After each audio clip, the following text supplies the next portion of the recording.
2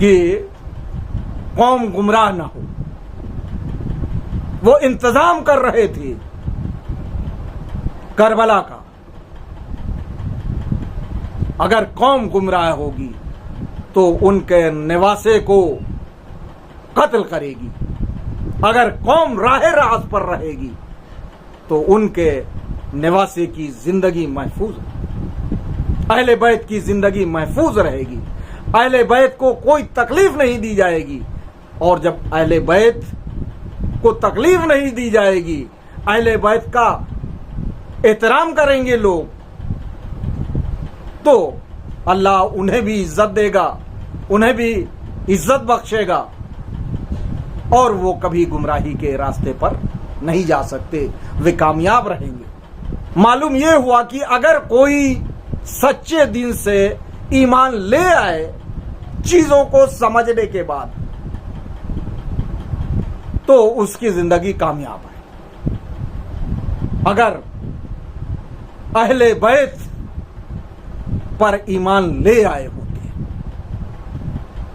کیونکہ اس آیہ کریمہ میں جو کہا گیا ہے وہ تمام چیزوں کے ساتھ ساتھ جو بہت ہی ضروری بات تھی وہ یہ تھی کہ اہل بیت پر ایمان لے آؤ، کیونکہ اہل بیت ہی سفینہ نجات.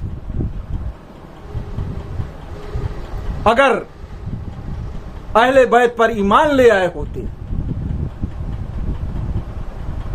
اہل بیت پر ایمان لانا یہ ہے کہ اہل بیت کو پہچاننا بھی ہے، اور اہل بیت کی باتوں پر عمل کرنے کا نام ہے تقویٰ. یعنی جس نے اہل بیت کو سمجھ لیا،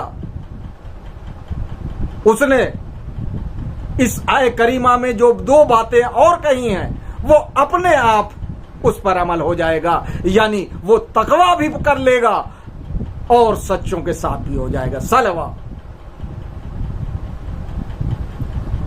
اب سوال یہ اٹھتا ہے کہ کیا امت نے اہل بیت کو سمجھا؟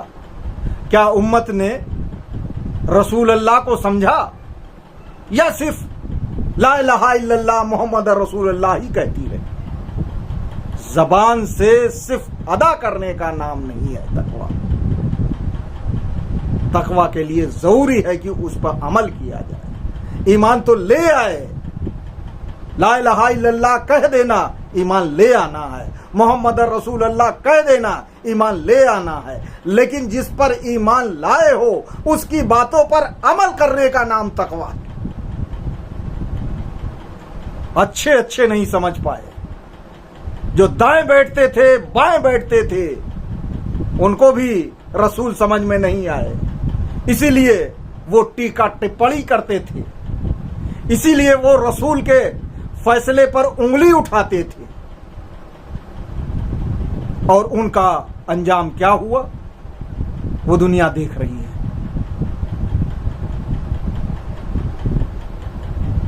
صرف رسول کے ساتھ ہی جو لوگ تھے وہ ایسے نہیں تھے، بلکہ حضرت علی علیہ السلام کے ساتھ بھی جو لوگ تھے وہ بھی بڑے عجیب و غریب لوگ تھے. واقعات ملتے ہیں تاریخ کے پنوں کو اگر کھول کر دیکھا جائے تو طرح طرح کے کیریکٹر ملتے ہیں جنہوں نے مولا علی کو صحیح طریقے سے نہیں سمجھا تھا، یا یہ کہوں کہ مولا علی پر صحیح طریقے سے ایمان نہیں لائے تھے، شک میں گرفتار رکھتے تھے. اب آپ کہیں گے کہ شک میں گرفتار رہتے تھے، آپ اس بارے میں بھی کچھ بتائیں. تو مولا کے ایک صحابی نصیر کا نام آپ سب نے سنا ہوگا. علی سے قربت دی جاتی ہے. بتایا جاتا ہے کہ مولا علی کو بعد میں جب نصیر نے سمجھا تو بہت دیر ہو چکی تھی. پورا واقعہ یہ ہے کہ حضرت علی علیہ السلام اپنے صحابیوں کے ساتھ ایک دریا کے کنارے سے جا رہے ہیں، چلے جا رہے ہیں۔ اچانک نصیر کے دماغ میں ایک سوال پیدا ہوا کہ مولا چلے تو جا رہے ہیں، کہاں سے دریا کو پار کریں گے؟ نصیر کے دماغ میں یہ سوال اپجا، منہ سے کچھ نہ بولا، یہ نہیں پوچھا کہ مولا کہاں سے دریا عبور کریں گے، لیکن جو وقت کا امام تھا اسے پتا چل گیا کہ نصیر کیا سوچ رہے ہیں۔ نصیر کو بلایا، نصیر ذرا دریا کے اس گھاٹ پہ جاؤ اور وہاں کھڑے ہو کے پوچھو کہ اے جمجمہ، تمہیں وقت کا امام آواز دے رہا ہے اور پوچھ رہا ہے کہ اس دریا کو کہاں سے عبور کرے۔ نصیر نے سوچا کہ شاید مولا نے پوچھ ہی لیا ہے، ہو سکتا ہے راستہ پتا چل جائے اور جو جمجمہ ہے وہ بتا دے گا کہ کہاں سے پار کرنا ہے، راستہ آسان ہو جائے گا اور یہ جو چل رہے ہیں سفر کر رہے ہیں شاید ختم ہو جائے۔ نصیر آئے، بڑے خوشی ایک کنارے پہ کھڑے ہو گئے اور کہا کہ مجھے وقت کے امام حضرت علی علیہ السلام نے تمہارے پاس بھیجا ہے کہ میں تم سے یہ جان سکوں کہ مولا دریا کو کہاں سے عبور کریں۔ جمجمہ کو آواز دینا تھا کہ ایک ساتھ ہزاروں کی تعداد میں جمجمہ کھڑے ہو گئے اور کہا کہ مجھے یہ بتا کہ کس جمجمہ سے کہا ہے، ہم سب کے سب جمجمہ۔ اب نصیر جو ہے حیرت میں پڑ گئے اور بغلے جھانکنے لگے، کہا کہ مولا نے تو مجھے اتنا ہی کہا تھا۔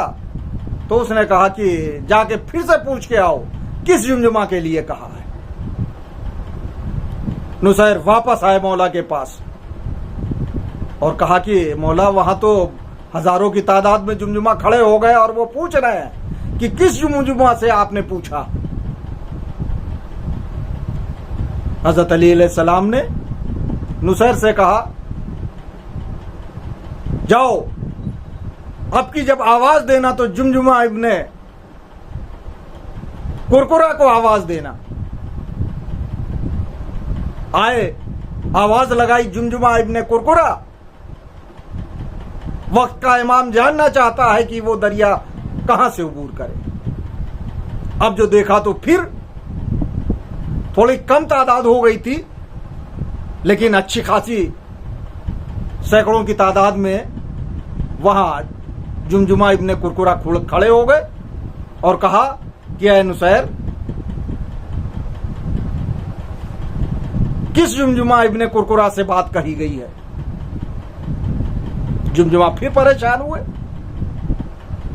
کہا جا کے اپنے مولا سے پوچھو کہ تمہارے مولا نے کس جمجمہ ابن کرکرا سے سوال کیا ہے۔ پھر حاضر ہو گئے مولا، وہاں تو پھر ڈھیر سارے جو ہے اس نام کے کھڑے ہو گئے ہیں اور وہ جاننا چاہتے ہیں کہ آپ نے کس سے پوچھا۔ اب مولا نے پھر ان کو بتایا کہ جاؤ اب کی کہنا جمجمہ ابن کرکرا ابن مربرا، یہ آواز لگانا اور ان سے پوچھنا۔ پھر آئے، اب تو ہیٹرک ہو گئی نا وہاں پہنچنے کی۔ تیسری بار سوال کیا کہ اے جمجمہ ابن مرمرا ابن کرکرا، وقت کا امام جاننا چاہتا ہے کہ دریا کہاں سے عبور کرے۔ اب دیکھا تو کم تعداد تھی، لیکن پھر بھی سینکڑوں میں تھی۔ ان سب نے پھر کہا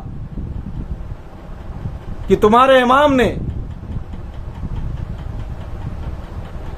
کس جمجمہ ابن کرکرہ ابن مرمرہ سے سوال کیا؟ ہم سب جمجمہ ابن کرکرہ ابن مرمرہ، اور اے نصیر تمہارا دماغ صحیح ہے یا خراب ہو گیا ہے جو بار بار یہاں آ رہے ہو اور پوچھ رہے ہو کہ تمہارے امام نے یہ سوال کیا ہے؟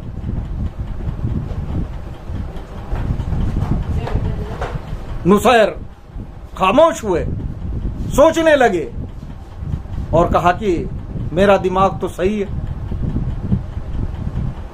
کہا اگر تمہارا دماغ صحیح ہوتا تو بار بار یہاں پوچھنے کے لیے نہ آتے۔ تمہیں معلوم ہونا چاہیے کہ ہم یہاں ہزاروں سال سے رہ رہے ہیں۔ تمہارا مولا جب ہمارا نام جانتا ہے، ہمارے باپ داداؤں کا نام جانتا ہے، تو کیا وہ یہ نہیں جانتا کہ دریا کو کہاں سے عبور کرنا پڑے گا؟ تیرا دماغ خراب ہو گیا ہے۔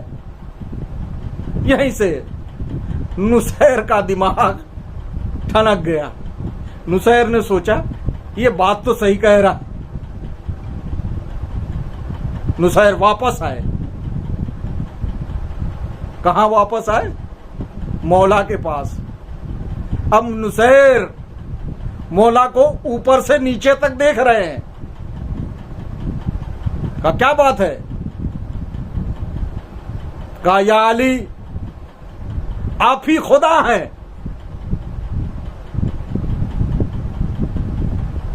آپ ہی خدا ہیں کیونکہ آپ سب کچھ جانتے ہیں۔ حضرت علی علیہ السلام نے کہا کہ میں خدا نہیں ہوں، لا الہ الا اللہ، خدا وحدہ لا شریک ہے، اللہ ایک ہے۔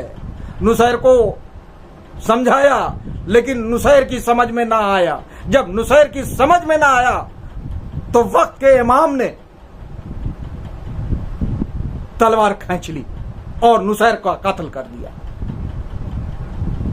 سنیں معرفت کیسے ہوتی، کس کو کہتے ہیں معرفت، کس کو کہتے ہیں ایمان۔ نصیر کو قتل کر دیا۔ اس کے بعد مولا نے نصیر کو پھر سے زندہ کر دیا۔ نصیر زندہ ہوئے اور پھر یہ کہنے لگے یا علی اب تو اور یقین ہو گیا کہ آپ خدا ہیں، کیونکہ آپ مارتے بھی ہیں اور جلاتے بھی ہیں۔ صلوات۔ تاریخ میں ملتا ہے کہ مولا نے نصیر کو 70 بار قتل کیا اور 70 بار زندہ کیا۔ ہر بار نصیر نے یہی کہا کہ یا علی اب تو یقین میں اور اضافہ ہو گیا، اب تو یقین میں اور اضافہ ہو گیا کہ آپ ہی خدا ہیں۔ صلوات محمد۔ اس کے بعد نصیر کو چھوڑ دیا گیا، یا نصیر کا کیا انجام ہوا؟ زیادہ تر کتابوں میں یہی ملتا ہے کہ نصیر کو چھوڑ دیا گیا، اور انہی کی اولادیں ہیں جو نصیری کہلاتی ہیں، جو حضرت علی علیہ السلام کو خدا مانتی ہیں۔ حالانکہ مولا مشکل کشا حضرت علی علیہ السلام نے انہیں بہت سمجھانے کی کوشش کی تھی کہ وہ انہیں خدا نہ کہیں، بلکہ حقیقی جو خدا ہے اس کو پہچان لے، اس پر ایمان لے آئے۔ صلوات۔ معرفت، ایمان وہ چیز ہے جب پختہ ہو جاتی ہے، جب درست ہو جاتی ہے تو آدمی ڈگمگاتا نہیں ہے۔ اگر لوگوں نے رسول کے نواسے امام حسین علیہ السلام کو پہچان لیا ہوتا جب رسول پہچانوا رہے تھے، دیکھو یہ حسین ابن علی ہے، یہ میرا نواسا ہے، یہ دین کو بچانے کے لیے اپنے گھر بار کو قربان کرے گا۔ اگر لوگوں نے پہچان لیا ہوتا رسول کے نواسے تو اسی طرح جس طرح 72 میدان کربلا میں آئے تھے، سب کے سب میدان کربلا میں آ گئے ہوتے یا پھر یہ واقعہ پیش نہ آتا، لیکن صادق آل محمد نے یہ خبر دی تھی، اس لیے یہ ہونا تھا۔ اور کربلا کے میدان میں سب کے سب آ گئے، 72 یکجا ہو گئے، سب کے سب نمازی، پرہیزگار، تقوی والے، ایمان والے، ایسا جس کی کہیں مثال نہیں ملتی۔ اسی لیے امام حسین علیہ السلام نے کہا کہ جیسے صحابی مجھے ملے ویسے نہ میرے بابا کو ملے اور نہ میرے نانا کو۔ صحابیوں نے بھی امام حسین علیہ السلام کے مشن میں پورا ساتھ دیا اور قربانی دی، دین کو بچانے کے لیے۔ انصار آئے، اقربا آئے، عزیز آئے، ایک ایک کر کے شہادتیں دے رہے ہیں۔ انہی میں امام حسین علیہ السلام کے 2 بھانجے ہیں جن کا نام آپ سنتے رہتے ہیں، اون و محمد، ان کا ذکر آج کے دن ہوتا۔ جناب زینب نے اپنے بیٹوں کو اپنے بھائی پر قربان کر دیا۔ امام حسین علیہ السلام بھانجوں کو میدان میں آنے کی اجازت نہیں دے رہے ہیں، لیکن بھانجے بھی بضد ہیں کہ مامو جان اجازت دے دیجئے۔ آخرکار نبی کے نواسے نے چھوٹے چھوٹے بچوں کو میدان میں جانے کی اجازت دی، اور اون و محمد نے اس طرح سے ظالموں کو فنار کیا ہے جس کی اپنے آپ میں کوئی مثال نہیں۔ کیا شجاعانہ حملے کیے، لیکن وہ وقت بھی آیا جب بھوکے پیاسے بچے زیادہ دیر تک نہ لڑ سکے، زخموں سے چور ہو گئے، آواز دی، مامو جان میرا سلام آخر لیجیے۔ خون میں نہا کے زمین کربلا پر گر گئے۔ ادھر سے جناب عباس، ادھر سے آقا حسین، دونوں سرانے پہنچ گئے، بانجوں کو اٹھایا اور ان کی لاش خیمے میں لے آئے۔ عجب عالم ہے، عجب منظر ہے، بیویاں گریا کر رہی ہیں، جناب زینب کہہ رہی ہیں، اے بیٹوں تم نے مامو جان پر اپنی جان نچھاور کر دی، ہمیں سرخرو کر دیا۔